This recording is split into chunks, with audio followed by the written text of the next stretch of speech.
My dad looked me straight in the eyes, called me a burden, picked up my suitcase, and threw it onto the front lawn. Then he pointed toward the driveway and said, "Get out. Don't ever come back." Less than 12 hours later, I was standing inside a breathtaking $30 million Malibu mansion, holding a set of keys with my name on them. The same family who smiled as I walked away would soon realize they had made the biggest mistake of their lives. If this story touches your heart, don't forget to subscribe, leave a like, and share it with someone who might need to hear it. Until that night, I truly believed family would always stand by you. I couldn't have been more wrong. My mom passed away when I was 14.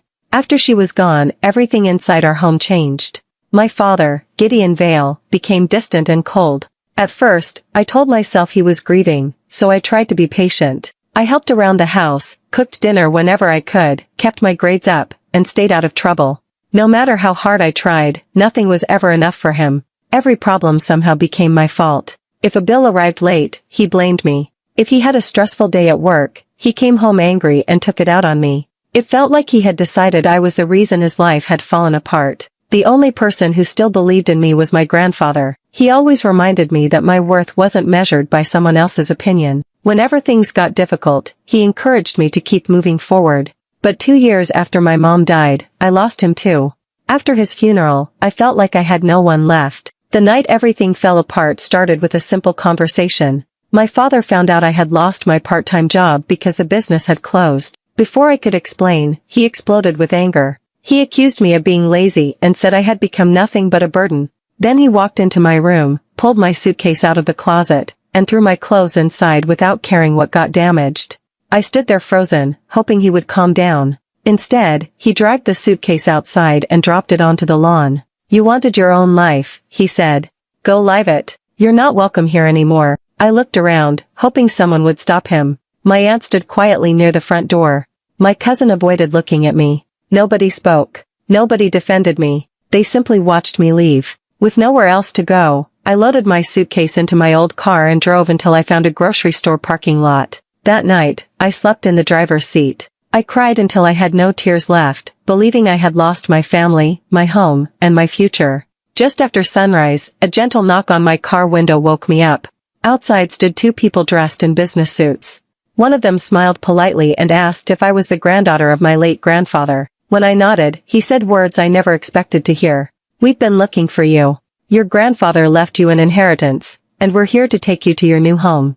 I followed the 2 attorneys in my car along the Pacific Coast Highway. My hands shook on the steering wheel the whole drive. Part of me thought this had to be some kind of mistake. Nothing like this had ever happened to me before. About 40 minutes later, we stopped in front of a tall iron gate overlooking the ocean. One of the attorneys entered a security code, and the gate slowly opened. As I drove inside, I saw a beautiful white mansion sitting on a hill with wide glass windows facing the water. The garden was perfectly cared for, and the sound of the waves reached all the way to the front steps.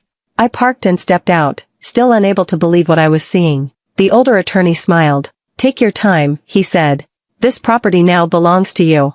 I stared at him, waiting for someone to laugh and tell me it was all a misunderstanding. Instead, he handed me a folder filled with legal papers.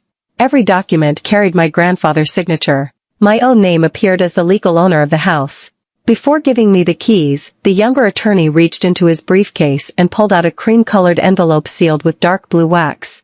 "This was your grandfather's first instruction," she said quietly. "He asked us to give you this before anything else." My hands trembled as I carefully opened the envelope. Inside was a handwritten letter. The moment I saw my grandfather's familiar handwriting, my eyes filled with tears. He wrote that if I was reading the letter, then the day he had worried about had finally arrived. He said he never wanted this moment to happen, but deep inside he always believed my father would one day choose anger over love. He didn't write those words with hate. Instead, he sounded heartbroken. He told me not to let bitterness control my heart. There were many things I still didn't know, and judging anyone too quickly would only make the pain heavier. Then he wrote something that made me stop breathing for a second. He said the mansion was never the real inheritance. It was only the beginning. He explained that every answer I had searched for since my mother's death was waiting for me, but I had to be patient. He asked me to trust him one last time and promised that each letter would reveal another piece of the truth. By the end, I would understand why he had made every decision he did. I folded the letter carefully and held it against my chest. For the first time in years, I felt like someone had truly seen my pain. The attorneys gave me a few minutes alone before showing me through the house. Every room was fully furnished, yet nothing felt cold or unfamiliar. It was as if my grandfather had prepared a safe place where I could finally breathe. Before leaving, the older attorney stopped at the front door. "There are more letters," he said. "Your grandfather left very specific instructions about when each one should be opened. We'll guide you through everything." As the front door closed behind them, I stood alone in the silent mansion, holding the first letter in my hands. For the first time, I realized my grandfather had been protecting me long before I even knew I needed protection. I spent most of the afternoon walking through the mansion, trying to take everything in. Every room reminded me that my life had changed overnight. I still couldn't believe my grandfather had planned all of this without ever telling me. As the sun began to set, I heard the sound of several cars stopping outside the front gate. A few minutes later, the security system buzzed. The guard informed me that my father and several relatives were demanding to come inside. I hadn't called any of them. I hadn't even spoken to anyone since leaving my father's house. Before I could answer, I saw them through the security cameras. My father stood at the front with a hard look on his face. My aunt and cousin were behind him, along with two other relatives who had barely spoken to me in years. I told the guard to let them through. The moment they walked inside, everyone looked around at the mansion instead of looking at me. Their eyes moved across the high ceilings, expensive furniture, and the view of the ocean. The same people who hadn't cared where I slept the night before suddenly seemed very interested in my life. My father finally broke the silence. "Explain this," he demanded. "How did you get all of this?"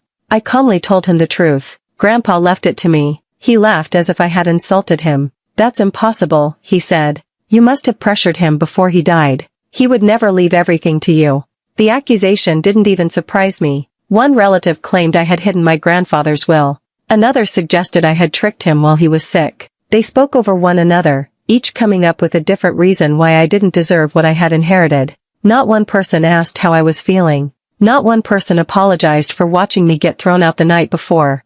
I listened quietly until everyone finished talking. Then I looked at my father. "The lawyers have every legal document," I said. "If you think something was done illegally, you're free to speak with them." He had no answer. The room became silent for a few seconds. I walked toward the front door and opened it. "I think it's time for all of you to leave." My father stared at me, expecting me to change my mind. I didn't. One by one, they walked out without another word. My father was the last to leave. Before stepping outside, he turned back and said this wasn't over. After the gate closed behind them, the house became peaceful again. That evening, I made myself a cup of tea and sat beside the large windows overlooking the ocean. The attorneys had left another sealed envelope inside the study with instructions not to open it until I was alone. I carefully broke the seal. My grandfather's handwriting greeted me once again. This letter was much shorter than the first. He wrote that the hardest part of the journey was about to begin because the truth always makes people uncomfortable. Then came the sentence that stayed in my mind long after I finished reading. "For nearly 20 years, someone in this family has been protecting a lie instead of protecting you." I read those words again and again. Suddenly, I understood why my grandfather wanted me to be patient. The story I had believed about my family was only part of the truth. I barely slept that night. My grandfather's words kept repeating in my mind. By morning, I knew I couldn't rush through this. If he had gone to so much trouble to leave these letters, there had to be a reason for revealing everything one step at a time. Later that day, the attorneys returned. They brought several boxes that had been kept in my grandfather's private office. One of them handed me another sealed envelope. "He wanted you to read this one before looking through anything else," the attorney said. After they left, I sat down in the library and carefully opened the letter. My grandfather began by saying he was sorry for every time I believed I was facing life alone. He explained that he had made a promise to my mother before she passed away. He promised he would watch over me, even if I never knew he was doing it. As I kept reading, one memory after another started making sense. He admitted that he had quietly paid my college tuition after my scholarship no longer covered all my expenses. I remembered wondering why the school suddenly told me my balance had been cleared. I had assumed it was a mistake. He also revealed that when I couldn't afford the deposit for my first apartment after graduation, he had arranged for someone else to pay it without telling me. At the time, I thought the landlord had simply decided to trust me. Then came another surprise. The first full-time job I ever received hadn't happened by chance. My grandfather had spoken to the company owner years earlier. He never asked anyone to hire me because of family connections. He only asked them to give me a fair interview. Everything after that had been earned through my own work. I sat quietly, trying to take it all in. For years, my father had told me I would never succeed without him. Yet every important step in my life had been protected by the one person who never expected anything in return. The letter became more personal near the end. My grandfather wrote that every time my father called me a failure, he felt his heart break. He wanted to step in many times, but he believed I needed the chance to build confidence through my own achievements instead of depending on someone else's money. He said real strength comes from overcoming hardship, not avoiding it. When I folded the letter, I noticed a small note tucked inside. It listed several dates from my childhood. At first, they looked ordinary, but then I recognized them. They were the days when strange things had happened. The summer camp I suddenly couldn't attend. The music lessons that ended without explanation. The family vacation where I had been left behind because my father claimed we couldn't afford another ticket. My grandfather had circled every date in red ink. Someone wanted me to look deeper. Those moments were not random memories. They were connected. I placed the note beside the other letters and made a decision. I wasn't ready to face my father again. Not until I uncovered every piece of the truth my grandfather had spent years protecting. The next morning, I carried the boxes from my grandfather's office into the study. They were filled with neatly labeled folders, old notebooks, bank papers, and personal records. Everything had been organized with care, almost as if he knew someone would need to understand it one day. I started with the oldest files. Most of them contained normal family paperwork, but one folder had my name written across the front. My heartbeat sped up as I opened it. Inside were copies of bank statements, legal agreements, and handwritten notes. At first, I didn't understand what I was looking at. Then I noticed several payments that had been transferred into an account created for me when I was a child. The account was supposed to help pay for my education, my first home, and anything I needed when I became an adult. But the balance kept dropping over the years. Page after page showed money being withdrawn. Each withdrawal had the same authorized signature. My father's. I stared at the papers, hoping I had misunderstood something. I checked the dates again. The money disappeared little by little over many years. It wasn't one mistake. It was a pattern. My grandfather had written small notes beside several transactions. Not approved. Asked him to replace the funds. No response. Those short sentences hit me harder than I expected. I reached for another sealed envelope lying beneath the folder. This was the fourth letter. My grandfather wrote that he had prayed I would never need to read it. He said he wanted to believe my father would correct his mistakes before it was too late. Sadly, that day never came. He explained that every document I had found was real. For years, he quietly collected copies because he feared important records might disappear after his death. He wasn't trying to destroy his own son. He was trying to protect his granddaughter. His words were calm, without anger or blame. He wrote that people often reveal who they truly are through small choices repeated over many years. One selfish decision becomes another until it feels normal. By the time the damage is impossible to hide, everyone believes it happened suddenly. That sentence stayed with me. My father hadn't thrown me out because of one argument. The argument had simply been the final excuse. The rejection I felt that night had started years earlier, one decision at a time. I leaned back in my chair and closed my eyes. So many painful memories suddenly looked different. Every broken promise. Every opportunity one lost. Every time I was told I wasn't good enough. It wasn't because I lacked ability. Someone had been making sure I stayed dependent while pretending it was for my own good. For the first time, I stopped asking myself what I had done wrong. Instead, I began asking why my father had spent so many years hiding the truth. I carefully returned every document to the folder. These papers weren't just old financial records anymore. They were proof that my grandfather hadn't left me a mansion because he felt sorry for me. He left it because he knew one day I would need a safe place after discovering just how deep the betrayal really went. I couldn't bring myself to open the next letter right away. Everything I had learned so far had changed the way I looked at my childhood. I needed time to accept it before I was ready for another truth. That evening, I carried the sealed envelope onto the back patio. The sun was beginning to set over the ocean, and the sound of the waves made the silence feel less heavy. I broke the seal and unfolded the pages. My grandfather began by saying that this would be the hardest letter for me to read. He wrote that my mother loved me more deeply than words could ever describe. Even during the final weeks of her illness, she never stopped thinking about my future. While everyone else focused on her health, she was quietly making plans to protect me. She met with lawyers. She wrote personal instructions. She organized important papers. She even made a list of dreams she hoped I would one day achieve. My hands tightened around the letter. I had spent years believing she left this world before she had the chance to think about me. I was wrong. My grandfather explained that a few days before she passed away, she asked to speak with him alone. She told him she was worried. Not because she was dying, because she was afraid of what would happen to me after she was gone. She said my father had already started making decisions that frightened her. He had become controlling, impatient, and unwilling to listen whenever they disagreed about raising me. She feared that without someone watching over me, I would grow up believing I wasn't good enough. So she asked my grandfather for one promise. Please don't let my daughter face life alone. Those were the exact words she had spoken. As I read them, tears rolled down my face. He told her he would always protect me, even if he had to do it quietly. That promise became the reason behind everything he had done over the years. He also explained that my mother had prepared savings, letters, and legal instructions meant for my future. She wanted those resources used for my education, my first home, and the beginning of my adult life. After her death, those plans slowly disappeared. Some were ignored. Others were changed.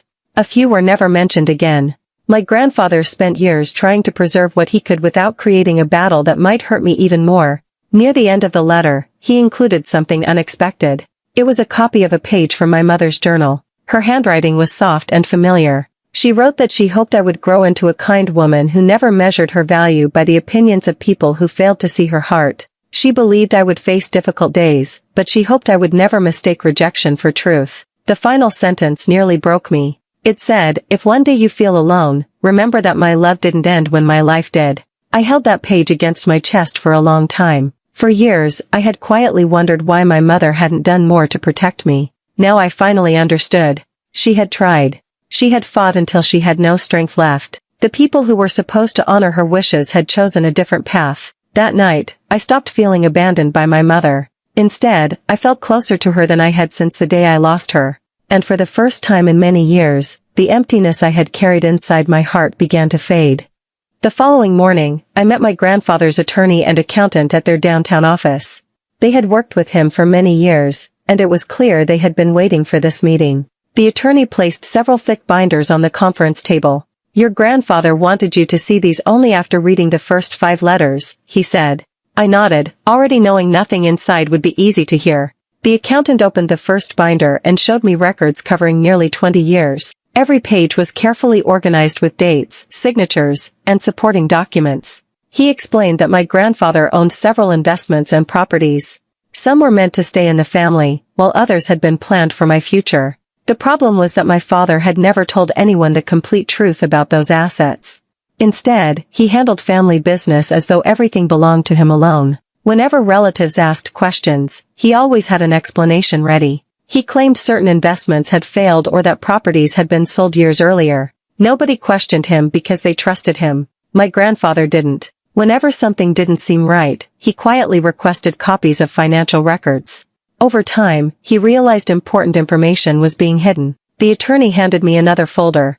Inside were letters my grandfather had sent to my father over the years. They weren't angry. They simply asked him to correct missing records, replace money that didn't belong to him, and be honest with the family. My father either ignored the letters or gave excuses that never solved anything. He always promised to fix it later, the attorney said softly. Later never came. Then he showed me the document that mattered most. Several years before my grandfather passed away, he had completely updated his estate plan. He knew there might be arguments after his death. He knew some people would challenge his decisions. So he built strong legal protections around everything he wanted me to receive. Every property, every account, and every instruction had been reviewed more than once.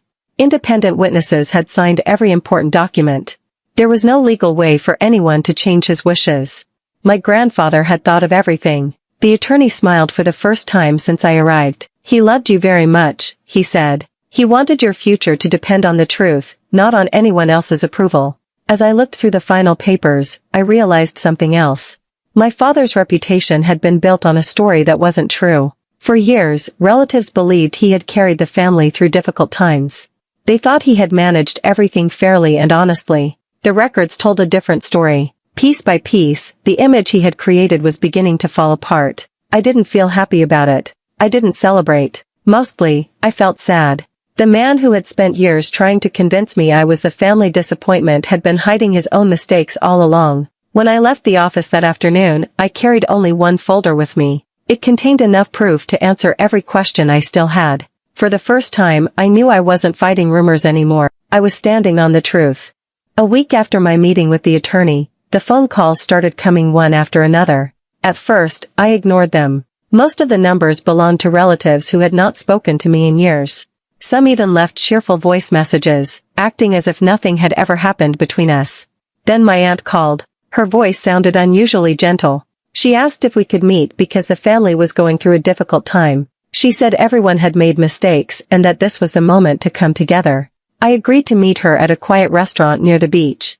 When I arrived, I realized she wasn't alone. My father, my cousin, and 2 other relatives were already sitting at the table. No one had mentioned that on the phone. For a moment, I thought about leaving, but I stayed. The conversation started with small talk that felt forced. They asked about the mansion, the weather, and whether I had settled in. Then my father finally got to the point. He admitted the family business was struggling. Several investments had failed, bills were piling up, and they needed financial help to keep everything from falling apart. He looked at me as though helping them was the obvious thing to do. "We're still family," he said. I listened without interrupting. Not once did anyone apologize. No one mentioned the night I slept alone in my car. No one admitted they had accused me of lying or trying to steal my grandfather's inheritance. They wanted my money. They still didn't want to face the truth. I took a slow breath before answering. "I hope things work out for all of you," I said calmly. "But I'm not going to solve problems I didn't create." My father frowned. "So you're just going to watch your family suffer?" I looked at him for a few seconds. I already know what it feels like to suffer while my family watches. The table became completely silent. Nobody had a response. I stood up, placed enough cash on the table to cover my meal, and picked up my purse. Before leaving, I looked around at each of them. "I don't hate any of you," I said, "but I won't let guilt decide my future anymore." Then I walked away. As I stepped outside, I expected to feel angry. Instead, I felt surprisingly peaceful. For years, I believed saying no would make me a selfish person. Now I understood there was a difference between kindness and allowing people to use you. That evening, I returned home and walked through the quiet rooms of the mansion. For the first time since inheriting it, the house truly felt like mine. Not because of its size or its value. Because it was the one place where nobody could force me to earn love by sacrificing myself. I stood on the balcony as the sun disappeared into the ocean. My grandfather had given me far more than a beautiful home. He had given me the freedom to make my own choices without fear. And that freedom was worth more than anything money could ever buy. A few days passed before I felt ready to open the final envelope. I had kept it inside the drawer beside my bed, untouched. Somehow I knew that once I read those last words, there would be no more answers waiting for me. This would be the end of the journey my grandfather had prepared. That evening, I made a cup of tea and sat in the living room facing the ocean. The house was quiet. The only sound was the waves rolling onto the shore. I opened the envelope carefully. The first line made me smile through my tears. My grandfather wrote that if I had reached this letter, then I was stronger than I believed. He said he hoped I had stopped blaming myself for the choices other people made. For so many years, I had carried guilt that never belonged to me. He wanted me to put it down forever. As I continued reading, he explained why he had chosen to leave me the Malibu mansion. It was never about showing off wealth. It was never meant to punish anyone. He said every person deserves one place in the world where they feel safe, respected, and welcome. He wanted this home to become that place for me. He reminded me of something he used to tell me when I was little. A house becomes a home because of the people you allow inside. Back then, I never understood what he meant. Now I finally did. He told me not to waste my future trying to win love from people who had already decided not to give it. Real love never asks someone to prove they deserve kindness. Then he wrote about forgiveness. He said forgiving someone does not mean pretending nothing happened. It simply means refusing to let the pain control the rest of your life. Whether I forgave my father or not would always be my choice. No one else had the right to make that decision for me. Near the end of the letter, his words became even more personal. He said he had always admired my quiet strength. Even during the hardest years, I never became cruel. I never stopped caring about other people, even when life gave me many reasons to give up. He hoped I would never lose that part of myself. Finally, I reached the last paragraph. He wrote that true wealth is not measured by money, expensive homes, or family names. True wealth is waking up each morning with peace in your heart and having the freedom to choose who deserves a place in your life. That freedom, he said, could never be bought or taken away.